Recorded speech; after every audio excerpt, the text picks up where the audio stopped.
Right. So, hi friends. So, let us continue the next topic in the pharmacokinetics under the absorption. So, in this session, I'll be speaking about the P glycoprotein pump, and I'll be speaking about the ionization and unionization of drugs. So, the first point written here is it's written that P glycoprotein pump, and you have got something known as substrate, and you have got something known as inducer, and you have got something known as inhibitor. Okay. Under the substrate, it's written that efflux drug, you have got something known as digoxin, rifampicin, and protease inhibitors. Under the inducer, you got something known as same as enzyme inducers like rifampicin, and you have got something known as inhibitor, causes drug toxicity, and you have got something known as mnemonic, that is vaccine, that is verapamil, amiodarone, cyclosporin, isoniazid, nifedipine, erythromycin, clarithromycin, azithromycin. So let us understand what is it trying to tell us is. Now, in the last session, I have already discussed what is P glycoprotein pump. Now, say example, if this is the cell, okay, right? Whenever you take the drug, orally it goes into the intestine and it is absorbed in the cell. The moment it absorbs in the cell, what does it do? It goes into the systemic. But what does this P glycoprotein does? The P glycoprotein which is present in this cell will efflux the drug out. Okay. So say example, if you are taking the drug paracetamol or some other drug, it takes into the cell and the drug is expelled out before going into the systemic circulation. Okay, that is known as pre-systematic circulation, right? So under this we got 3 points to remember, that is substrate, and you have got something known as inducer, and you have got something known as inhibitor. And what do you mean by substrate? Substrate is nothing but it is a molecule upon which an enzyme acts. Okay, what is it? It is a molecule. It is a molecule upon which the enzyme acts. Now, if you look into the trunks, like examples given here is you have something known as a digoxin, and you got something known as a rifampicin, and you have got something known as protease. This digoxin, rifampicin, and protease. Now, this is the first point to understand, because you need a substrate to know the effect of an or to understand the P glycoprotein. Now I have taken a heart patient. Say example, if you have a heart patient takes a digoxin, right? Tubercular patient take rifampicin, and same in the case you have an other disease, patient can take protease inhibitors, and these persons digoxin plays action like a substrate. Now what happens here is, now you have something known as inducer. Okay, inducer, what do you mean by inducer? Inducer is nothing but it is inducer presence is required to initiate the biochemical pathway. Say example, this you have, suppose say example, you have an patient, female patient taking OCPs, as we have already discussed. We'll be discussing in the further session, where if the same patient takes the rifampicin, now you can see this rifampicin induces. Okay, what does it do? It induces the pathways, the mechanism of the function of the OCPs. Okay, so that is it can lead to the failure of the drug mechanism. So that's what you need to understand. Okay, now what does this inducer does? Now I have already told you, if this is the cell, right, this is a normal cell, and normally you have one, say example, you have an one P glycoprotein pump. Now what does this inducer does is it start generating more P glycoprotein. Okay, it generates what? It generates more P glycoprotein pump. Once it does the more of P glycoprotein, what does it do? Right, the moment the drug goes inside, the drug expels out of the cell from these many or from the many P glycoprotein pump. So once it expels out, the drug which you take inside, right, the drug which the cell take inside, we need to understand it has failed, okay, for the action. The next important aspect which you need to understand, that is nothing but you have an inhibitor. And what do you mean by inhibitor? The inhibitor causes the drug toxicity. Now what is it trying to tell us is, we need to understand. Now say example, if this is the cell, okay, and this is what, this is a P glycoprotein, right? This is a P glycoprotein. Now what is the say example, you have an inhibitor, okay, under this P glycoprotein. So there are some drugs which induce, or there are some drugs which acts like a substrate. Now there are some drugs, okay, which inhibit, what does it do, which inhibit this P glycoprotein. That means, say example, you have taken the drug inside, okay, say example, you have taken the drug inside. Now normally the drug, the maximum or some part of the drug is expelled out from this P glycoprotein. Now we are giving a drug, right, which block the function of the P glycoprotein. Once it block the function of the P glycoprotein, remember that the excess, okay, excess drug is present inside the cell. Once it is cell, it goes into the blood, okay. So excess blood goes into systemic. Now if you look into the examples here, you have got something known as demonic, that is a vaccine, okay. What is vaccine? V for verapamil, A for aminodarone, C for cyclosporin, and you have I for isoniazid, N for nifedipine, E for erythromycin. The other class of these, other drugs of this class, clarithromycin, azithromycin. Now if you observe carefully, there is one drug that is rifampicin, that is isoniazid, TB drug, and other you have got amiodarone, okay, nifedipine, okay, verapamil, and another drug you could, if you look at this, cyclosporin, okay. So if, say example, you have got an antibiotic like erythromycin, clarithromycin, then azithromycin. Now what happens here is, say example, the patient takes the tablet digoxin, right? The patient is taking the tablet digoxin, and the same patient is taking the erythromycin, okay. Now what happens if the patient takes a digoxin and or the patient takes verapamil or amiodarone or cyclosporin or isoniazid or nifedipine or erythromycin? Now the function of the P glycoprotein has been decreased or reduced or blocked, so there is a continuous absorption of the digoxin in the cell into the systemic. So this lead to the digoxin toxicity, right? It leads to the digoxin toxicity. That's the basic point you need to understand. Now that's all you need to understand regarding this P glycoprotein pump. Now let us understand the next important point here. The next important point is passive diffusion, okay. There's something known as passive diffusion. Observe carefully, right? Observe carefully what happens in this passive diffusion. Now it happens from the intestinal lumen to blood vessel lumen. This is what, this is an intestinal lumen, this is a blood vessel lumen, right? This is what, this is intestine, right? This is the intestinal lumen, this point. This is what, this is the blood vessel, and this is the, these are the cells, right? These are what, these are the cells, right? These are the cells. Sorry, these are the lipid layer, okay. These are the lipid layer, and you can look into this. This is a protein, this is protein. Now whatever the drug or whatever you take inside from the oral cavity, right, from the oral cavity, esophagus, stomach, it goes into the intestine, it is absorbed by the cells of the intestine, and it goes into the blood vessel lumen.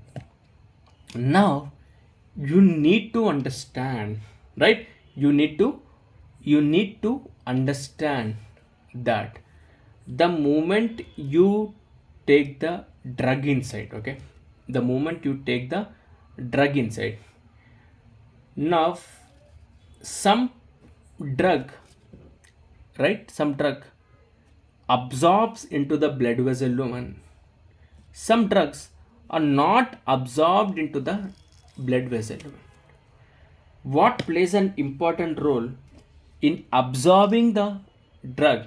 What plays an important role in reflecting or rejecting the drug? Right? So the first thing written here is, it's written that lipids and proteins refer to those on the biological membrane. Proteins are biological membranes. Proteins are ionized, charged molecule. Drug can be either charged or uncharged, that is ionized and unionized. Now say example here. You have three systems to understand. This is the one, this is two part, this is the third part. I have told you that if you want to show me the exact section where the section I have taken is, this is what? This is the intestine and this is the blood vessel. Now what I did is, I have taken this section. And I drew it here. This will be the lumen of the intestine. This will be the lipid layer and this will be the blood vessel. Okay, this lipid layer, okay, and protein, right, refer to those on the biological membrane. This is a biological membrane. In this biological membrane on the lipid layer, you have a protein, and remember that this protein is ionized, right? This protein is what? This protein is ionized. That means it has got a charges, like you got a positive charge or the negative charge. We have already discussed, if you take the section of a protein, right, we'll be discussing in the further sessions, but you have a charges in the structure, like positive charge at one end or the negative charge on the other end. Now I have taken two types of drug. One drug is ionized, the another drug is unionized, right? Drug can be ionized or drug can be unionized. You should understand what do you mean by ionization. Ionized is nothing but having a charge on the drug. Ion means like positive ion or negative ion. What is unionized means the drug which do not have any charges, like you have gotten, let it be any positive, no, you don't have any positive charge or the negative charge. Now let us understand, compare that. What is it trying to tell us? If the drug is ionized, it cannot cross the lipid barrier and is not absorbed. Called lipid insoluble, water soluble, polar. This criteria is required for the excretion, right? Lipid soluble drugs are reabsorbed back and water soluble drugs are excreted. So you need to understand what is it trying to tell us is, now I have a drug and which is of ionized drug. This ionization has got a positive or the negative. This protein also has got a positive and negative. And remember that positive repel. So there is no intake of this drug through this protein into the blood vessel. Now, can I tell the drug which is ionized, it cannot cross the lipid barrier and is not absorbed, right? So can I call this as a lipid insoluble? Can I call this is a polar because you got a charges? Can I tell this is not absorbed? If it is not a lipid soluble, can I tell this is a water soluble? Yes, this is a water soluble. And you need to understand the drug which is not absorbed through this lipid or the lipid insoluble or the water soluble polar, can I tell these are the characteristics which are required for the excretion, right? The second point to be understand is, you have got something known as unionized. When I tell unionized drugs, what do you mean by unionized drugs? Unionized drugs are the drugs where you don't have any charge on the drug. When you don't have a charge, remember that this is absorbed into the blood vessel. That means it is soluble in the lipid. So it is a lipid soluble. Non-polar means you don't have any charges, so it is no polar and it is absorbed, right? It is absorbed. So that's what you need to understand. The drug which is unionized, right? The drug which is unionized, it crosses the lipid barrier and is absorbed. And can I tell this is a lipid soluble or non-polar drug? Lipid soluble non-polar drug. And remember that no one drug is 100% ionized or unionized. You need to understand, no drug here is 100% ionized and 100% unionized, right? So that's a point, basic point you need to understand. And the next thing is, to get absorbed, drug must be small in size, right? Drug must be a small in size to absorb. Oral absorption is affected by large size of the drug. Say example, you have a large size of the drugs, right? Large size of the drugs. Whenever you take through the oral, what drugs have that large size? The drug which have a protein content. What drugs have the protein content? The drugs which end with the word tide is MUB, right? Tide in the sense, you can see niseritide, or you can observe this is an octreotide, right? Octreotide or niseritide, right? Enzyme which is nothing but, which I have already discussed, that is pegloticase asparginase, right? So if you observe the text, take this session here, you can observe carefully. This is a pegloticase and this is an asparginase. What is it? This is a protein containing drug end with tide, that is niseritide, that is octreotide, right? This is a niseritide and this is an octreotide. Whenever I tell this is a protein content ends with the tide, niseritide, octreotide. Now how do you remember is important. Tide, you know this is tide. And do you use tide? No, I don't use tide. So niseritide, octreotide. Next you have got ACE, that is a pegloticase asparginase. This comes under this protein also, right? And you have a monoclonal antibodies end with MAP, that is omalizumab, and you have apiximab, okay? So this end with a MAB also a protein content, the end with the A is also a protein content, end with the tide is a protein content. These drugs cannot be given by oral route. Why you don't give in the oral route? It is due to their large size, okay? Due to the large size, you don't give through the oral route, right? So that's a basic definition of the basic points too, you need to understand. Now let us go into the next subtopic, that is an ionization and unionization of the drug.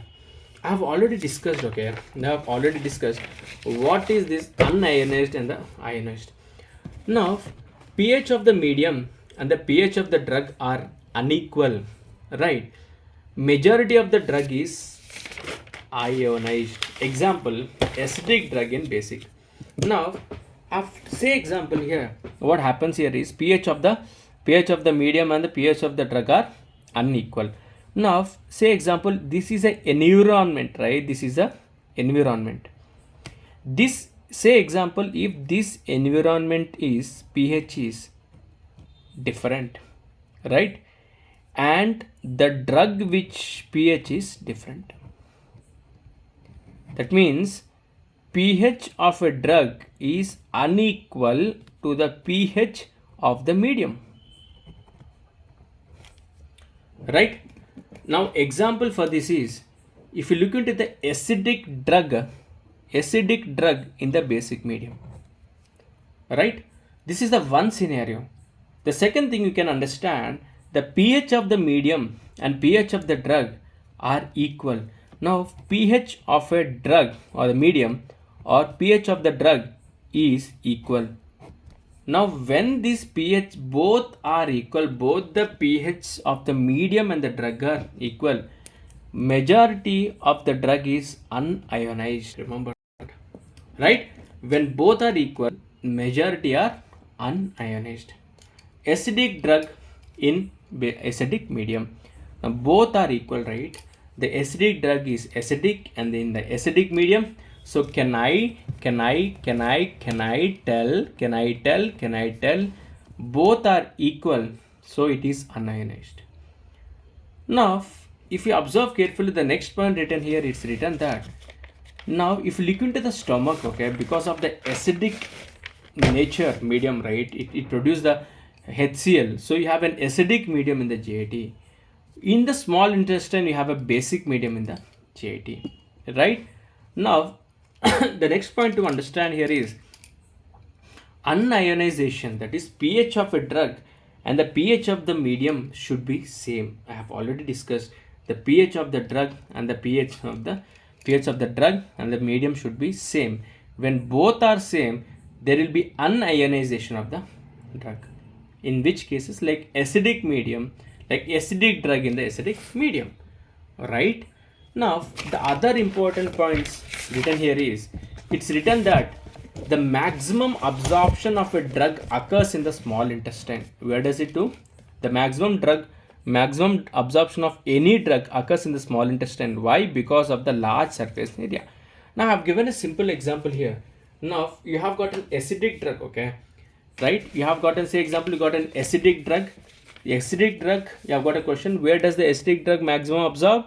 Whether it is from stomach or intestine. You might be thinking acidic drug, right? And the acidic medium is in stomach. So once there is a pH of a drug and the medium is same, it is an unionized, so absorption is good. No, it's wrong. Because if you look at the surface area of the small intestine is more as compared to the surface area of the stomach, so absorption power is more in the small intestine comparing to the stomach, right? So that's the thing you need to understand.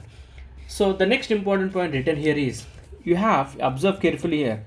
So maximum unionization of acidic drug occurs in, but remember that maximum absorption of any drug occurs in small intestine because of large surface area, but maximum unionization of acidic drug occurs in stomach. When does the unionization occurs here? The unionization occurs when both the pH of a drug and the medium is equal. So maximum unionization of drug occurs in stomach. So the next important point to understand, that is for ionization, okay, or excretion to happen, pH of the drug and pH of the medium should be different, right? The acidic drug in a basic medium or vice versa. And it's also written that in case of toxicity of acidic or basic drug, change the urine pH. Now, acidic drug toxicity, change urine pH into basic, increases the urinary excretion. And we have got an example here, aspirin or phenobarbital or methotrexate toxicity, where you're going to with the alkaline the urine with the bicarbonate. You got something as amphetamine, which is a toxicity which acidifies the urine with ammonium chloride. And it's also written that urine acidifiers, ammonium chloride, vitamin C and cranberry juice. So what is it trying to tell us is, just observe carefully. Now I have already discussed about the unionization, where the two drugs same pH in the same medium. So if it is an acidic drug in the acidic medium, basic drug in the basic medium, where there is absorption, right? What does it know? Where there is an absorption of the drug inside the blood vessel, right, in the systemic. Now what happens here is, I need, say example, you got something known as ionization, which you have already discussed. The ionization or the ionic drug, you need to understand, they expel, they are not absorbed, right? So can I tell ionization is equal to excretion? Yes. Now I have got two different patients, okay? Now I have a patient, right? I have a drug. The patient has come to your hospital where there is an aspirin toxicity or phenobarbital toxicity or methotrexate toxicity. When the patient comes with the phenobarbital toxicity or the methotrexate toxicity or the aspirin toxicity, I know that this aspirin, phenobarbital, methotrexate are acidic drug. Now I need a media or I need an environment that is opposite to this drug pH, that is basic, so that I can expel or excrete this out. So when I have the patient who is taking the aspirin or the phenobarbital or methotrexate, now what I do is I alkalize their urine, that is urine alkalizer. Now what I do is I start creating a basic environment to this drug. When I start creating the basic urine to the basic and medium to this drug, like by giving the bicarbonate, right? Bicarbonate, these drugs. Now what does it do is, this is an basic, okay? Now you have got an acidic. Now this is the basic environment. Acidic drug in the basic did not absorb to the systemic, it expelled back into the urine, that means out of the body. Now say example the same, the another patient has come who has come with the intake of the or basic toxicity is amphetamine toxicity. When I tell if there is an amphetamine toxicity, what happens to the amphetamine toxicity? Since it is a basic drug, okay, it is a basic drug, you need to understand, I want to excrete this basic out. When I want to excrete this basic drug out, now I need a medium which is acidic. Can I give amino chloride, right? Can I give vitamin C? Can I give cranberry juice to make the environment, right? To make the environment acidic because of this basic drug, so that it repels, it repels out in the urine, goes into the urine. Yes. Now the treatment, right? You don't have specific antidotes for the most of the drugs. Now what I do is we expel this drug out by changing or by making the medium opposite to the drug. So that is what it's written here. For that's what it's written. I read once again here. For ionization, right, excretion to happen, pH of the drug and pH of the medium should be different. Acidic drug in basic medium or vice versa. In the case of toxicity of acidic or basic drug, change the urine pH. Acidic drug toxicity, change urine pH to basic, increase the urine excretion. Like you have an aspirin, phenobarbital, methotrexate toxicity, which these are the acidic drug. They alkalize the urine with the bicarbonate. When I tell the phenytoin, which is a basic drug, they acidify the urine with the ammonium chloride, that is a urine acidifier. Now what are the urine acidifiers? You can give the amino chloride, you got a vitamin C, and you have a cranberry juice, right? So these are the basic point to understand about these two subtopics. Let us meet in the next session. Thank you.